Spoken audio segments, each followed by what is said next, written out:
if you want to walk away from Ireland and Northern Ireland, if you really want to throw it into disarray, have no doubt we will side with the Irish, we will side with Northern Ireland, and to be honest with you, we'll side with the EU because that's where the productive relationship would be for us going forward. Well, we've been reflecting on the significance of the 25th anniversary of the Good Friday Agreement. On Tuesday, the US President Joe Biden will be arriving in Belfast to join some of the events marking the occasion. He'll be greeted by the Prime Minister Rishi Sunak. Let's talk to Scott Lucas, who is a professor of international politics at the Clinton Institute at University College Dublin. Good afternoon to you, Scott. Very good afternoon. Great to be here. Great to have you with us. It's clearly going to be a big moment in Northern Ireland and indeed the Irish Republic when the US president arrives this week. How is this being seen there in the United States?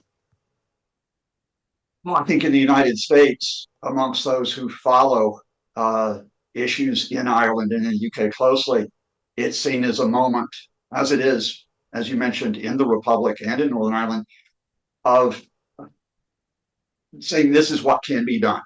This is what can be achieved at a time when we're in a new period of international turmoil where there's so many conflicts going on. The fact that you could reach this agreement in 1998 after decades of different groups being at odds with each other, that you could overcome the religious tensions, that you could overcome to a degree the political tensions, that moment should be marked. And it shouldn't be marked just as US leadership, although the US was intimately involved. But what you can do when you get groups that really come together with a will to finally avoid confrontation. That being said, I think amongst those who do follow these events in the States, they realize that it is a moment of great delicacy still, that the Good Friday Agreement was a marker on what can be done, but more needs to be done. And I have to be honest with you, that the instability which has been caused by Brexit, and in particular the instability over the Northern Ireland Protocol, has meant that, especially for US politicians in Washington and activists in Washington, to make the message clear here, that the Northern Ireland Protocol needs to be respected, it needs to be upheld, and that if it is not upheld or if it's jeopardized, that, in fact, could lead to tensions between the US and the UK. Because, of course, the Northern Ireland Protocol is the agreement which underpins the post-Brexit trade arrangements for Northern Ireland, and it is objections to that deal which is being cited by the Democratic Unionist Party for refusing to go back into the devolved power-sharing institutions. But let's just talk a little bit more about the visit of the US president, because Joe Biden is very proud, isn't he, of his Irish roots. But there were doubts as to whether this trip would even go ahead because of the concern over those political tensions. I'll be blunt with you.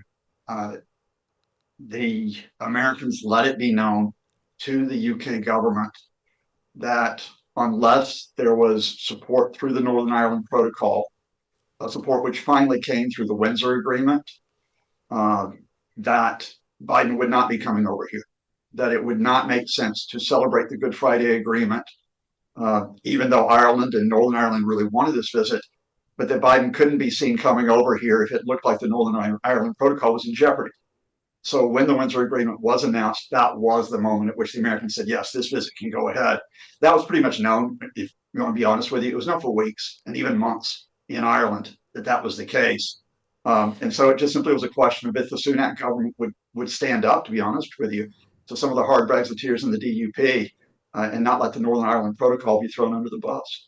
Yeah, so it was that securing of what's been called the Windsor framework, this arrangement to smooth many of the checks that has convinced Joe Biden to go ahead with his visit.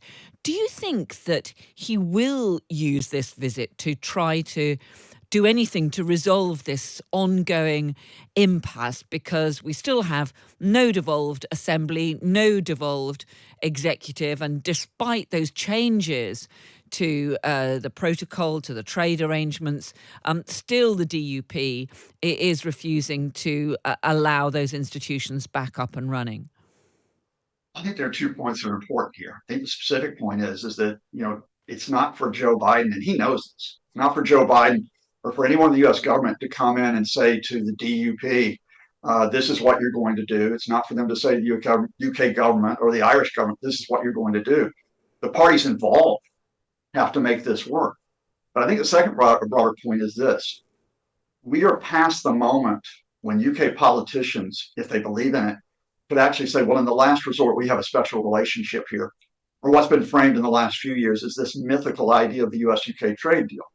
What the Americans have let it be known is, look, we're in a post-Brexit world where we see Ireland as being important, both in terms of the US-Ireland relationship and in terms of Ireland as a bridge between the US and the EU. And the UK is now outside of that relationship. So I think what the American politicians, and this has been said not just by Joe Biden, but by the former House Speaker Nancy Pelosi, the powerful Representative Richie Neal, is, if you want to walk away from Ireland and Northern Ireland, if you really want to throw it into disarray, have no doubt, we will side with the Irish, we will side with Northern Ireland, and to be honest with you, we'll side with the EU, because that's where the productive relationship would be for us going forward.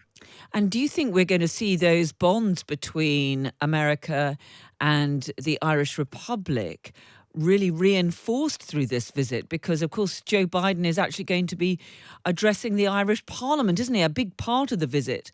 He goes to Belfast on Tuesday, but then it's on to Ireland and visiting some of the places where he has family roots. It's only the fourth president to address the Irish Parliament in history. And I guess the best way for me to understand this is to bookend this in terms of history.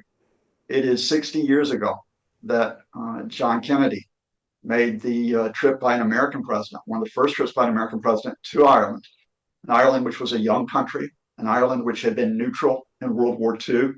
And that was a real sign that there would be a US-Irish relationship.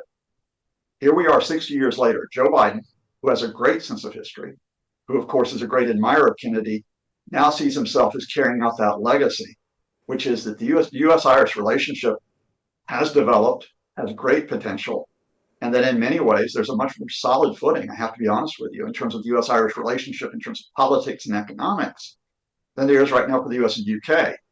And the real hope here is not, will there be a US-Irish relationship, but can we finally get the UK coming back into some type of relationship which is productive alongside the EU and Ireland, as well as alongside Washington. And you mentioned there the prospects of a trade deal between the US and Britain, which Boris Johnson, when he was Prime Minister, used to talk up all the time. We haven't heard much discussion of that. Do you think that we could see this meeting between Rishi Sunak and Joe Biden at least yielding a bit of additional trade, some new deals? We know Rishi Sunak wants to look at the economic opportunities for Northern Ireland, albeit we're not going to go as far as the free trade deal, which seems a very long way off at the moment. Again, a bit of realism here, because Mr. Johnson's notion of a US-UK trade agreement was me thinking, well, goodness gracious, I'd like a unicorn for Christmas. There's absolutely no progress to a US-UK agreement while Johnson was Prime Minister. And indeed, he really stood in the way of it with some of his actions. Before you can talk about a US-UK trade agreement, you've got to get back to a settled relationship in terms of what are the common economic interests. That will take some time. And then you need a realism, which is that the average trade deal takes 4 to 8 years to negotiate and to complete. Okay. With a large market like the United States, it'll take even longer. I think that realism would be welcomed on both sides, from the Americans and from the Sunak government this week. Great to speak to you. Scott Lucas, Professor of International Politics at the Clinton Institute, University College Dublin. Thanks so much for joining us.